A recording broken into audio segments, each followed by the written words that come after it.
Door number 8 by Francis Rosenfeld. Door number 1. Space. Taylor woke up and got ready for classes, as if nothing had happened the day before, trying to avoid looking at the door, somewhat uneasy with the thought that if she did, she might not see it there anymore.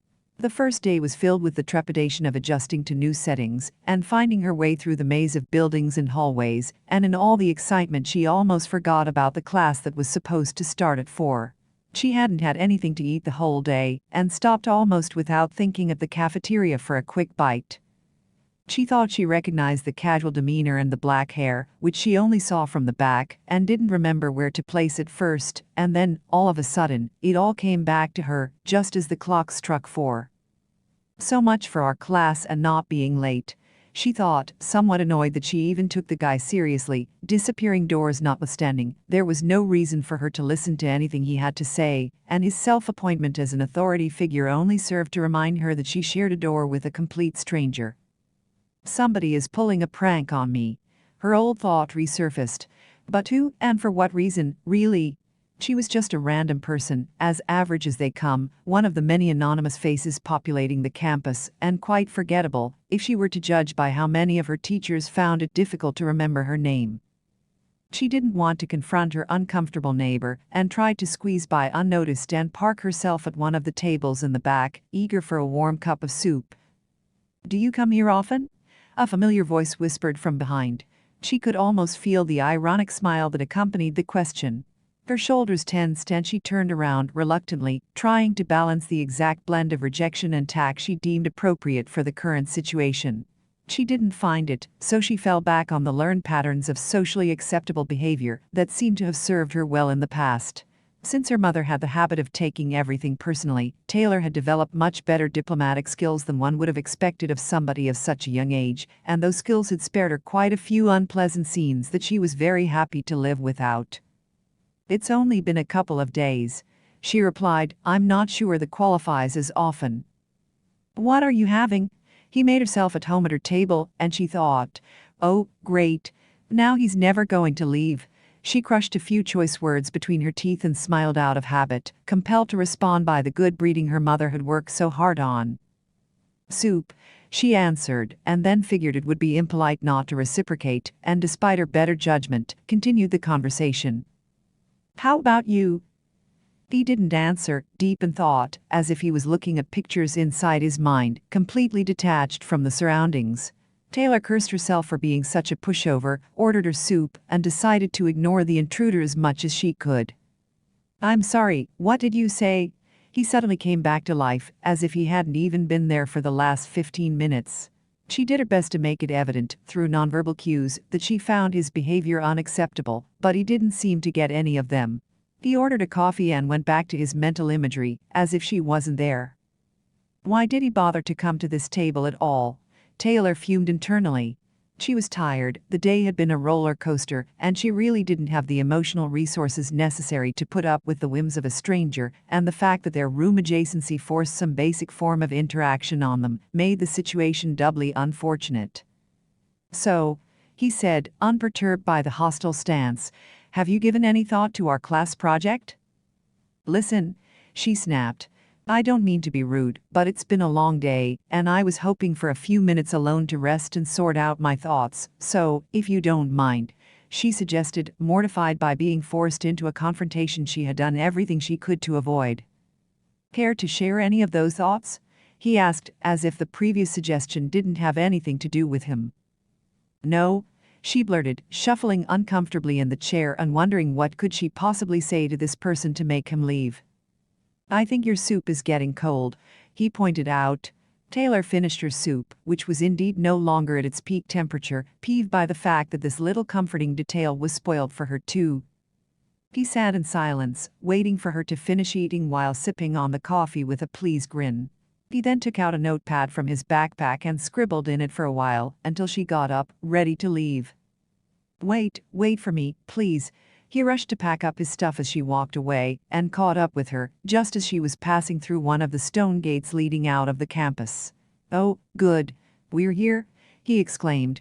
Taylor didn't care what he meant by that, she just wanted to get back to her room and work through the mountain of assignments that were due that week. She didn't even look at him, not a tad curious about what he had meant. "Where are you going?" he asked. Well, she started to give him a piece of her mind, but was stopped in the middle of the sentence by the unfamiliar scenery unfolding in front of her eyes. What? She didn't finish her sentence, too shocked to react. "Welcome to Sydney." He beamed triumphant and then waxed nostalgic. "I always liked this city." But how? Taylor tried to dig herself out of a mountain of confusion and then suddenly remembered the previous day's conversation and got instantly infuriated. "This has something to do with you, doesn't it? How did we get here?" She tapped the power of her analytical brain, and after running through the possibilities, she came up with the one that was most likely. "Oh, God, I'm still asleep. I got to wake up or I'll be late for class," she thought. "I can assure you you're fully awake," he clarified, as if he could read her thoughts, and pinch her arm really hard to get the point across. "Ow," she protested, staring at the red marks left by his fingers. "This is going to leave a bruise, you jerk," she thought again. "I'm sorry, I didn't mean to hurt you," he answered her silent remark and then her next unspoken assumption. "And no, you're not dead either." "How are we here?" She stared in disbelief at the graceful roof of Sydney's Opera House, which unfolded like sails in the wind on the background of the cloudless sky, surrounded by trees in bloom. "I think we can safely assume you found the door," he smiled. "But how?" She repeated her question. "I took the liberty to jot down some notes. You should look them over after we return. Speaking of which," he turned around to face the direction they were coming from, "you wouldn't have happened to notice which door we came out of, would you?" "What do you mean?" She panicked, realizing all of a sudden that they'd have to find their way back home eventually. "Please tell me we're not stuck here. I only have a couple of dollars on me. I don't have a passport. What am I going to tell my mom?" She started crying to release her tension and fear and crushing feeling of helplessness. "Well, I don't think there is a need to bother your mom just yet, you know? We just got here. Isn't Sydney beautiful in spring?" He smiled and inhaled the fresh scent of tree blossoms with focus and deliberation, like there was nothing more important in the world at the time. All those years she had spent deadening her reactions to being dragged into outrageous circumstances against her will seemed to vanish in an instant, and she started yelling at her traveling companion. "You kidnapped me? I want out of here immediately. Take me back home right now," she screamed, and then her logic and reason returned, and she remembered that she had chosen that specific stone gate herself because it was the closest route to her dorm. "What have you done to me?" she continued ranting. He didn't answer, just waited for the dust to clear, and then continued where he had left off, unperturbed. "As I said, do you think you could remember which one of these openings we came out of?" He pointed to a busy avenue filled with shops, restaurants, apartment buildings, and access to pedestrian alleys. "It doesn't have to be a door, per se, just anything that can act as a passageway." "It can be any of these," she moaned, staring at the sea of doors, dejected, wide-eyed and bursting into tears again. "That's exactly why we have to concentrate on backtracking our steps," he said, with inhuman composure. "Could you please stop crying? It's personally distracting and it dulls your focus. How long do you think we walk before you notice you're not home anymore?" She looked at him, still bawling, and tried to assess the timing. "I don't know, 5-10 minutes?" She hesitated. "I'm afraid you're going to have to be more precise than that. You know, 10 seconds can mean the difference between this block and the next." She looked discouraged. "What do you remember?" he asked. "Nothing, I remember nothing. 1 minute I was on campus, the next I was here." "No, think. What do you remember?" he insisted. "You came to my table?" she offered tentatively. "When?" "After I sat down," she replied. "What else do you remember about that? What were you thinking? What did you see, hear, smell, feel?" "I remember thinking that you were pulling a prank on me, and if this weren't a prank, you should be waiting for me in room 8. "How did you figure that?" "It was the clock," she exclaimed, excited by the revelation. "I heard it strike 4. "That took you long enough," he smiled. "Thank you for being on time. As I said, I abhor the lack of punctuality. What else?" You were waiting for me? She raised her voice. Irrelevant. What else? I ate soup. She sniffled. Not a very helpful detail. Time-wise, people tend to grossly underestimate the time they spend engaged in an activity. Do you remember anything else? You wrote some stuff down. She whimpered. Again, not relevant to our task. Anything else? He didn't seem agitated in the least, and his calm settled her nerves, so she stopped crying and tried to focus on the details of their previous activities. You had coffee, she said, frowning uncertain. The coffee shop opens at 5. Did I spend a whole hour with a cup of soup? She couldn't believe it. A little more than that, I'm afraid. The barista was late. He didn't arrive until 5:15. How could I spend an hour and 15 minutes eating soup? She shook her head incredulous. You're diverting your focus to irrelevant details again. So, at 5:15 I ordered coffee, drank it and wrote down 3 pages of notes. What else do you remember? Watching the sunset over the park as I was walking towards the gate, she said. That could be useful. Do you know the sunset time for today? He said, suddenly encouraged. Who knows the sunset time for the day? She retorted. Baby steps. I'll just look it up. He pulled out his phone and did a quick search. It was 7:35. Are you sure you saw the sunset? Suddenly she didn't feel so sure anymore. How is your phone even working here? You know what? Don't tell me, I don't want to know. Well, it's 8:08 in the morning right now, so with the time difference, it would be 6:08 back home. You couldn't have seen the sunset. It's about an hour and a half too early. Taylor looked so confused he almost felt sorry for her. Don't worry, people often see what they want to see. You felt it was late and I was taking up too much of your time, so you thought it must be close to sunset, and that's what you assumed you saw. Time is a very relative concept. We all perceive it at our own pace. So what did I really see? She started sniffling again. I don't know, maybe a reflection in one of the glass curtain walls, or the river. He postulated. It doesn't matter. What else do you remember? The last thing I saw before I walked through the gate was the clerk drawing down the shutters on the store across the street. Okay, so that's 6 o'clock. Great work, he encouraged, and then checked the 6 o'clock time on his notes. You already knew, she exploded. Cross-referencing is always helpful, he countered. It was 6:02, to be precise. You remember me telling you about the successful crossing? So, we have about 6 minutes between then and now. I didn't time this conversation, so that puts us at a small disadvantage, but at least we refined the search to the openings between here and 5 minutes ago. Let's see how far that takes us. They picked up the pace to match Taylor's impatient stride from before, and arrived at what looked like the entrance to a parking garage. You don't suppose? Taylor asked, hopeful, and started running towards the entrance. He ran behind her and grabbed her arm before she reached the threshold. As I said, I hate freshman class. You weren't planning on crossing without me, were you? Well, you would have caught up with me. This leads home, doesn't it? She asked, suddenly realizing what she was about to do. What on earth made you think that?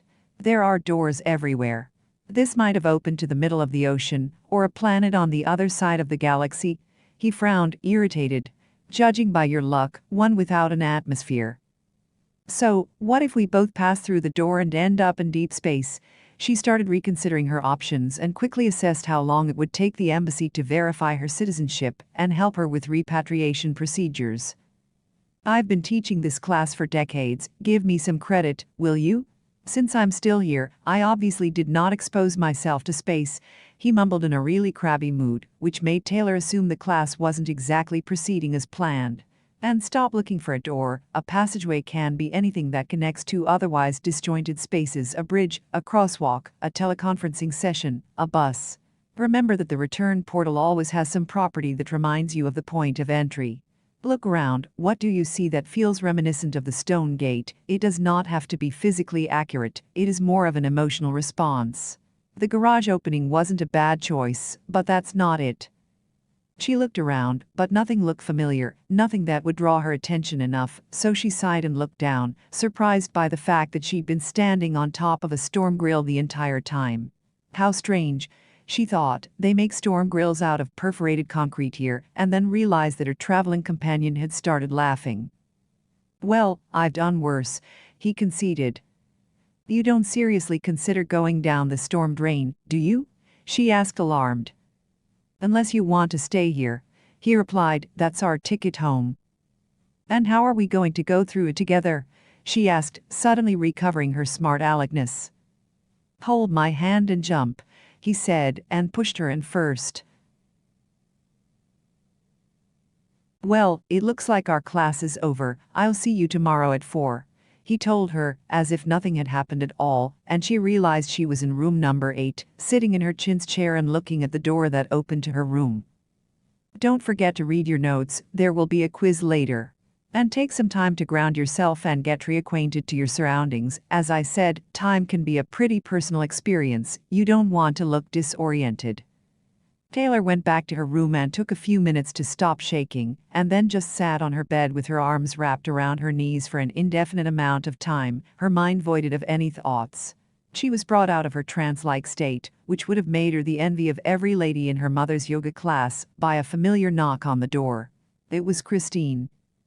"Weren't we supposed to meet at the cafeteria at 4? She asked. "I was there for an hour and a half," Taylor replied. "I'm surprised you didn't see me." "Well, you must have come in way early, 'cause it's only 5 past 5 now." Christine looked at her watch. "And no, I didn't see you. Where were you sitting?" Taylor looked at her alarm clock to confirm the time differential. "Doesn't matter now," she said. "Hey, do you still want to go see a movie later?" Christine asked. "I'd love to, but I've got a mountain of homework I have to catch up on," she said, at the same time observing, stunned, that all the assignments had been completed in her own handwriting, and were laying in the same spot where she remembered dropping the neighbor's notes earlier. "You don't have to lie to me, girl," Christine chided her. "If you don't want to go, why don't you just say so?" "I'm sorry," Taylor mumbled, confused. "I can't believe I forgot about finishing these," she said, staring at the completed assignments. "It's been a long day. So, do you still want to see that movie?" she asked her friend, who immediately forgot her grievance, happy to have company for the evening. "Have you found out who moved in room number 8? Christine asked, and her innocent question took Taylor by surprise. She couldn't figure out whether to tell her friend the truth, a portion of the truth, a vague interpretation of the truth, or avoid the question altogether. She opted for the last choice. "No, not yet. But the good news is they stopped with the noise, whoever they are. They must have finished moving in." She smiled casually at her friend. "I'd still go talk to them if I were you. Aren't you a bit curious what all the fuss was about?" Christine insisted, eyes shining. "Maybe, I've been busy, you know. I've got enough on my plate as it is." Taylor dodged her question. Her friend didn't really care all that much about the activities in room number 8, she was just trying to show interest in Taylor's life and strike a conversation, so she deemed the subject exhausted and picked a different one. "Did your mom call?" she asked, and Taylor realized that she hadn't checked her phone for almost 12 hours. "No," she replied. "Well, I wouldn't fret about it, she's probably busy." Christine tried to comfort her. "Yeah, that's probably it," Taylor replied, with full knowledge of the fact that the situation begged to differ. "So, what do you think about school so far?" Her friend tried to nudge some conversation out of her. "What do I think?" Taylor asked herself. She was still doubting her sanity and whether any of the events in the last 2 days really happened, and she worried that stress must have finally gotten the better of her. Under normal circumstances she would have sought help for her emotional cognitive dilemma, but she still had a little piece of the storm drain grate in her pocket, a little shard of concrete that had broken off when they strained to dislodge it, and her back still hurt from all the effort it took to do it. Of course a shard of concrete proves nothing to anybody, not even her, but she knew, deep inside her heart, despite reason and causality, that her experience, however unlikely, had been real. "What do I think?" she asked herself, and strained her mind to figure out an answer to the question, one that didn't involve crumbs of concrete, temporal aberrations, and Sydney's skyline. What do I think? Oh, I'm sure things are going to settle soon, she finally said. It seems a little hectic now. Tell me about it. Christine picked up the conversation and rolled with it. My dorm is a total zoo. There's this guy in the room at the end of the hall. I swear he had a party every night since school started. I can barely get any sleep. I just hope once classes pick up for real his coach will set him straight. He can't do keggers and train for games at the same time, right? Right? She asked her friend, hopeful for confirmation. I think he has a football scholarship or something. Do you remember Jessica? Taylor didn't. Tall, blonde, physics major, her brother was 1 year ahead of us in high school. She attended private school, her mom arranged it, or something. Well, anyway, she's like totally taken with this guy's friend, total jock, total douche. He and this guy are on the same team, I think, because they're always together, and poor Jessica is following them around like a drunk puppy. Sometimes I want to shake her and lock her up in her room until she comes to her senses. What's this other guy like? Taylor asked, not because she really wanted to know, but any subject that diverted her attention from questioning her own sanity was at this point welcome. You know, average build, black hair, glasses. Nothing out of the ordinary. Taylor didn't miss the similarities, but in light of her recent experiences she couldn't, for the life of her, imagine that there could be any connection between her neighbor and this person, whoever he was, and at any rate it was none of her business. Can you believe these guys? I wish I got a free ride all the way through med school for being able to kick a ball around. The conversation was interrupted by a text Taylor finally received from her mother, in which the latter described in more detail than usual the latest and greatest from the book club, how she had to change her yoga class because the instructor moved to LA, and a new installment in the drama of her friends' upsets and reconciliations. She didn't inquire about Taylor's classes, her accommodations, or her new friends. In other words, life had gone back to normal. Well, at least some things don't change, Taylor thought, grateful to be able to recognize the patterns of her old life, such as they were, and breathed a sigh of relief that she hadn't gone completely off the rails just yet. The next day, while she was at the library checking out some reference materials for her assignments, Taylor recognized the now familiar stance and ducked behind a stack of shelves to avoid what promised to be an awkward encounter. How did you do on your class assignments? A dreaded voice whispered from behind her. Are you following me around or something? Taylor protested, irritated that her avoidance scheme had backfired. You haven't figured it out yet, have you? He chuckled. What time is it? It's 4, she said. Care to sit down? We need to go over your findings. Did you read the notes I assigned? He asked. You mean the homework you did for me? What homework? He looked really surprised. You didn't even look at the notes, did you? He frowned, displeased, and scrunched his face to bring the glasses back up on the bridge of his nose. If you think this lackadaisical attitude will allow you to sail through this school, you should seriously reconsider your options. For one, you'll definitely not pass my class. I hate slackers. Here, a copy of the notes. Read them. We won't advance to the next door until you do. He got up before she had a chance to answer and left behind a stack of papers, both printed and handwritten, highlighted and underlined in several colors. Because I didn't have enough reading assignments already, without this exercise in crazy, Taylor thought. She glanced over the top paper, covered in a fine print that seemed to incorporate some vaguely mathematical formulas, and decided the guy was not all there, and maybe dangerously so, well with this stalking obsession of his, and decided that she should go to the student council at her earliest convenience and ask for a room change. Days passed, and in the rush of classes, assignments and social activities, the doors, the notes and her potentially unstable neighbor fell to the wayside. She was kind of surprised when he didn't show up at 4 to disturb whatever activity she happened to be engaged in at the time, and she was even more surprised to notice that the door in the wall between the rooms was gone. She thought she might have dreamed or hallucinated the whole thing, felt glad that the uncomfortable occurrences were a thing of the past, and focused on her school work. After a while she found the notes which she had mixed up with those from one of her biology classes, thought they were part of that class syllabus, and studied them in detail.